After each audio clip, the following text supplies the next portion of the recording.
Nous sommes ici au musée national. Évidemment, le cadre s'y prête, bien entendu. Et nous avons eu ici notre jeune écrivain. Il s'agit de Bénitien Boucheni. Bénitien, connu ou pas connu, c'est à vous de voir. Mais nous, dans tous les cas, nous sommes conscients du travail qu'il a abattu en ce qui concerne l'écriture, le roman gabonais. Bénitien, bonjour. Bonjour, Patrick. Un peu disparu depuis un moment quand même. Ouais. Occupé? Non, j'étais à Malinga, j'étais au village. J'essayais de me ressourcer, d'apprendre. C'est toujours bien d'apprendre auprès des ancêtres, des aïeux, des aînés, devenir plus gaillardi, plus homme en fait. Plus homme. Et c'est indispensable. Plus homme, justement, parce que ce qui caractérise l'homme africain, c'est sa culture. Et aujourd'hui, en ce qui nous concerne, il s'agit de l'écriture et l'oralité. On dit souvent qu'un peuple de l'oralité n'est pas forcément un peuple qui compte. Êtes-vous de cet avis? Non, parce que je pense que chaque peuple a sa culture, sa tradition, et on dit globalement sa civilisation, c'est-à-dire sa manière d'être au monde, de se présenter, de s'enrichir, de se cultiver, de s'exprimer, etc. Et surtout de maintenir son existence.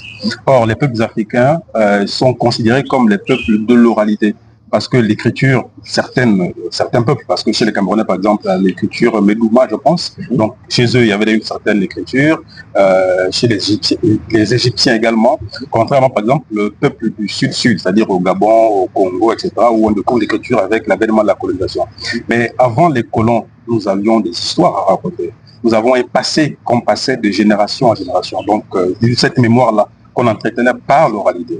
C'est dommage parce que cette rupture-là est née de l'imposition de l'écriture par l'Occident, notamment à travers la colonisation. C'est-à-dire qu'on nous a imposé des manières d'être qui ont tout doucement effacé notre façon à nous, en tant que peuple, d'exister et de résister effectivement à la perte de notre mémoire.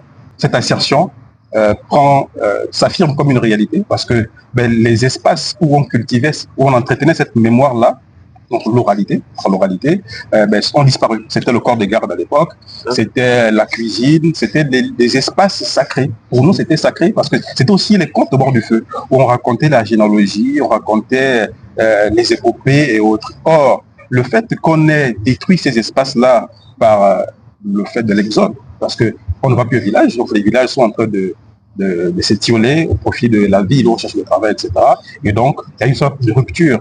Il y a aussi cette réalité qui veut qu'effectivement, au fil des générations, les valeurs se perdent. Par exemple, ils sont nombreux aujourd'hui, les jeunes qui ne s'intéressent pas forcément à la culture. On en veut pour preuve les villages qui sont abandonnés, les ancêtres qui sont vos hégémonies, les ancêtres qui sont à la limite même culpabilisés de sorcellerie et tout ce qui va avec. Pensez-vous qu'aujourd'hui il est possible de rattraper les choses par l'écriture? Pour ma part, je préfère me revendiquer de cette appartenance-là socioculturelle qui me lie à mon village natal, c'est-à-dire à Malinga. Parce que je pense que je représente cette tradition-là, je représente ce village-là, cette communauté-là, parce que je suis d'abord un être de communauté. Et donc, l'école m'a mené que ce petit plus me permet de m'affirmer, de réfléchir, d'élargir ma vision du monde.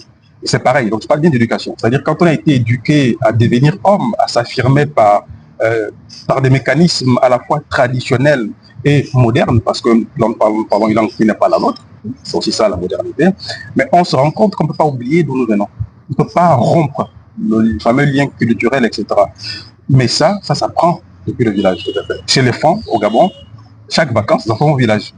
On va apprendre à pêcher, on va à la brousse, etc. Donc il y a toujours l'entretien de cette vie communautaire qui nous permet de nous rattacher au pays natal, on va dire ça comme ça. Or, dans notre communauté, on observe qu'au lieu d'aller au village, les enfants partent du village pour aller passer les vacances en ville. Donc, vous voyez, autant il y a ce va-et-vient, mais autant il y a l'absence d'entretien de ces valeurs-là au sein des communautés. Toujours l'avènement de la colonisation nous a fait, par exemple, savoir que les initiations au Witi, au Mwiri, au Ndjembe sont n'avaient pas de sens. Exactement, parce que c'est l'entretien du diable, etc. Alors qu'on oublie que ce que nous apprend la Bible, c'est d'abord l'histoire d'un peuple, le peuple juif. Mais c'est une histoire qui consiste à nous déciviliser, comment je dis ça, déciviliser, c'est-à-dire nous arracher de nos traditions, de nos cultures, et nous imposer les cultures des autres qu'on croit meilleures. Et je me dis que c'est un tort. Mais ce n'est pas par l'écriture. L'écriture peut-être parce qu'on peut enseigner l'attachement à ces valeurs-là au niveau de l'école, notamment en passant par exemple, en commençant au primaire par le cours d'éducation civique. On ne va pas être citoyen, mais citoyen, c'est aussi un être qui est attaché à sa patrie, à ses valeurs nationales et donc républicaines. Or, qui dit valeurs républicaines dit les valeurs de la patrie. Or, ça suppose que les autorités compétentes et politiques sont censées restaurer les valeurs patriotiques. Donc, la fameuse restauration des institutions. Notamment institutions culturelles. Exactement, passerait par la restauration des valeurs culturelles, c'est-à-dire notre manière à nous d'être au monde, d'appartenir à la société humaine, en partant bien sûr de ce qui nous distingue en tant que peuple. Aujourd'hui, quand on se dit, nous sommes des Gabonais, mais en vrai, qu'est-ce qui fait que nous soyons Gabonais? Qu'est-ce qui fonde l'identité gabonaise en tant que peuple? Vous voyez? Donc, ce sont des questions... C'est un cri de cœur. Exactement, c'est des questions qui vont plus loin que ça, que la simple revendication d'appartenance à nos valeurs traditionnelles, etc. Mais c'est aussi la définition d'abord de ces valeurs-là. C'est restaurer nos traditions. Ça, il ne s'agit pas de penser l'écriture comme seul vecteur d'entretien de cette tradition-là, même si on peut passer par l'école, mais de revoir un peu plus de manière globale les stratégies à mettre en place pour non plus parler de résistance, mais peut-être de restauration. Faire le retour vers nos valeurs, vers les sources, comme on dit. Voilà, et il y a les acteurs comme Bénicien Bouchedi, qui est écrivain, et comme d'autres acteurs culturels et artistiques pour trouver évidemment des stratégies pour que la donne puisse changer, pour que la pyramide puisse s'inverser et que l'on préserve ce qu'il y a à préserver et ce qui fait de nous notre identité. Nous allons terminer notre conversation, Bénicien, en vous demandant, est-ce qu'il y a à ce niveau pour vous le rêve de voir les choses aller mieux, de voir les choses changer et de voir une nation gabonaise beaucoup plus assise sur ses valeurs culturelles? Bien sûr, j'y crois fermement. D'abord en tant que Gabonais, aussi peut-être en tant qu'intellectuel. J'ai écrit des livres. En fait, dans la plupart de mes livres, je ne parle que de ça. Le livre sorti en 2017, Rêve mortel, j'évoque déjà cette situation, cette crainte-là de perdre notre identité, de nous perdre dans le flux mondial, parce que c'est bien de pas des mondialisations, mais la mondialisation, c'est une espèce de machine qui broie les cultures, donc les identités, je veux dire les spécificités identitaires. On ne peut pas se présenter au monde sans identité. Il faut envisager cette globalisation de notre identité en tant que peuple, en fait.